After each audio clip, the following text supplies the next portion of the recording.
Hello students, आज मैं संगीता त्यागी हिंदी विषय के अंतर्गत क्लास 9th में व्याकरण में संधि का अध्ययन कराऊंगी। संधि का ये पार्ट 2 है जो कि व्यंजन संधि है। तो आज हम व्यंजन संधि के विषय में समझेंगे। व्यंजन संधि किसे कहते हैं?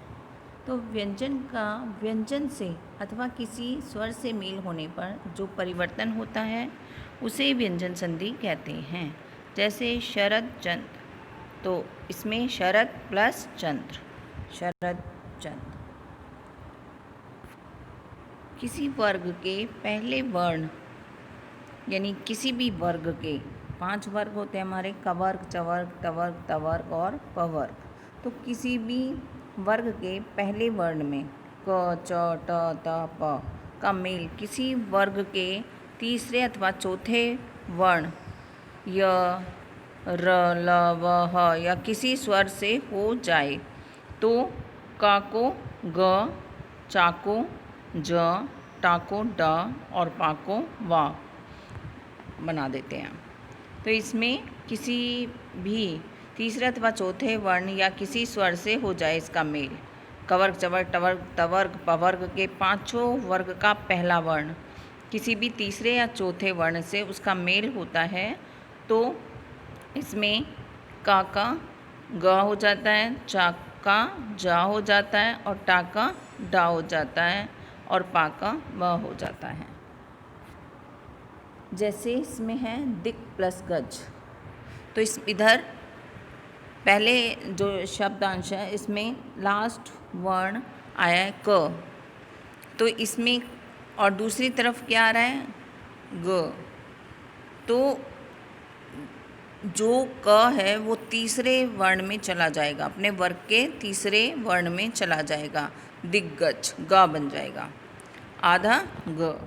वाग प्लस ईश, वागीश। अच प्लस अंत, अजंत। षट प्लस आनन, षडानन। अप प्लस ज, अब्ज। यदि किसी वर्ग के पहले वर्ण क, च, ट, त, प का मेल ना इसमें या म वर्ण से हो जाए, किसी भी वर्ग के पहले वर्ण का, 5 वर्ग हैं हमारे, कवर्ग, चवर्ग, टवर्ग, तवर्ग और पवर्ग, यानी क, च, ट, त, प, इनका मेल न या म वर्ण से हो जाए, या तो लास्ट वाले जो हमारा शब्दांश है उसका पहला जो अक्षर है वर्ण है वो ना हो या मा हो, और पहले शब्द का जो लास्ट वर्ण है वो क्या होना चाहिए क, च, ट, त, प, और लास्ट का जो शब्द है हमारा उसमें पहला वर्ण ना या मा हो तो उसके स्थान पर उसी वर्ग का 5वां वर्ण हो जाता है, पंचम वर्ण लग जाता है। इसमें हम उदाहरण समझेंगे। वाक प्लस में, वाग्मय। षट प्लस माश, षड्माश। उर्त प्लस नैन, उन्नयन। तो इस तरह से 5वां वर्ण इसमें आ जाता है, अपने ही वर्ग का 5वां वर्ण आ जाता है। अब हम दूसरा नियम समझेंगे। ता का मेल ग, घ, द, ध, व, भ, म, य, र और व या किसी स्वर से हो जाए तो द हो जाता है। ता मतलब पहले शब्द में ता होना चाहिए, शब्द का लास्ट वर्ण ता होना चाहिए, और दूसरे शब्द का जो पहला वर्ण है, दूसरे शब्दांश का पहला वर्ण वो ग, घ, द, ध, व, भ, य, र, व, इनमें से कोई भी वर्ण आ जाए तो उसका कौन से स्वर में इसमें परिवर्तित हो जाएगा, या फिर किसी स्वर से हो जाए, कोई स्वर भी हो सकता है, तो इसमें क्या होगा त हो जाएगा, यानी त के स्थान पर द हो जाएगा। सत प्लस भावना, उदाहरण समझेंगे। सत प्लस भावना, तो इधर त और इधर भ आ रहा है तो क्या बन गया दो, सद्भावना। ता प्लस इधर त आ रहा है, इधर ई आ रहा है, जगत प्लस ईश, तो पहले जो शब्दांश है हमारा या शब्द है उसका लास्ट वर्ण है तो, और दूसरे शब्द का पहला वर्ण ई आ रहा है तो ता का क्या बन जाएगा द बन जाएगा, जगदीश। अब है भगवत, भक्ति, तो इसमें भगवत प्लस भक्ति, त और भ आ रहा है तो भी इसमें क्या बन जाएगा, द बन जाएगा। ता का मेल यदि श से हो तो ता को च और शा को छ बन जाता है।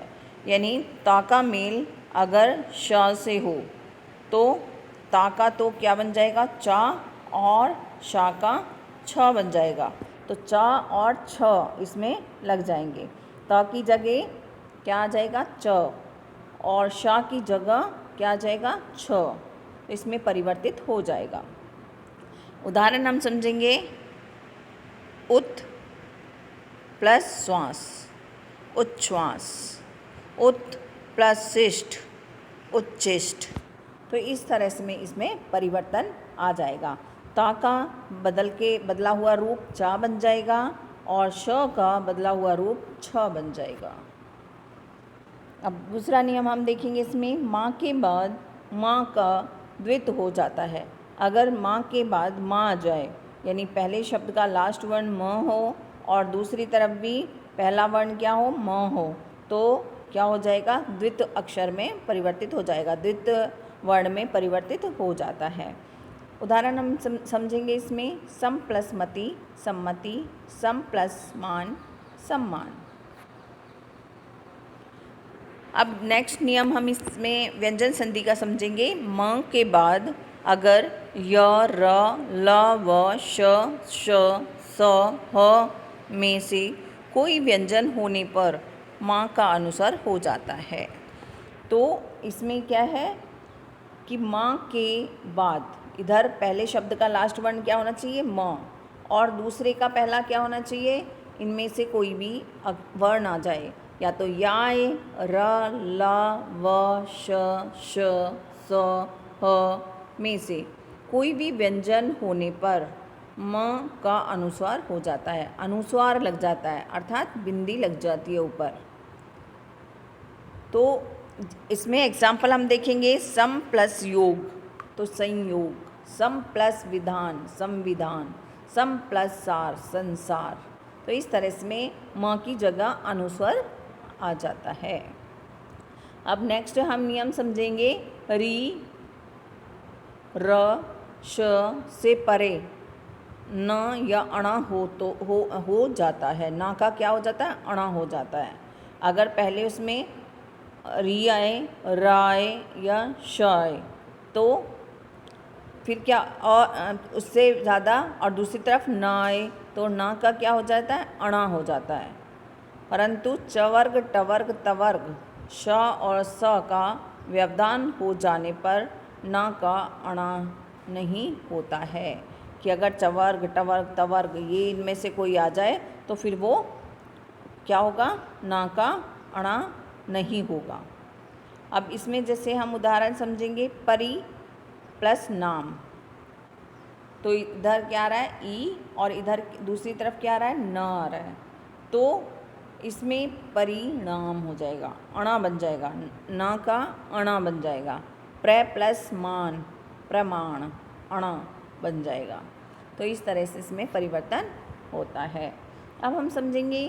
से पहले अ या आ से भिन्न कोई स्वर आ जाए।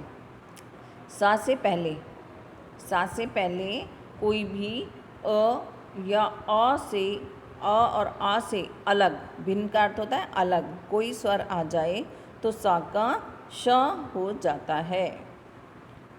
अब हम इसका उदाहरण देके समझेंगे। निहि प्लस सिद्ध तो निषिद्ध। वि प्लस सम, विषम। अभि प्लस सेक, अभिषेक। तो सा का श हो रहा है। उससे पहले, सा से पहले कोई भी अ और आ से अतिरिक्त कोई भी स्वर आ जाए तो सा का क्या बन जाता है, श बन जाता है। तो अगले अध्याय में एक नई संधि के साथ फिर मिलेंगे। तब तक के लिए धन्यवाद।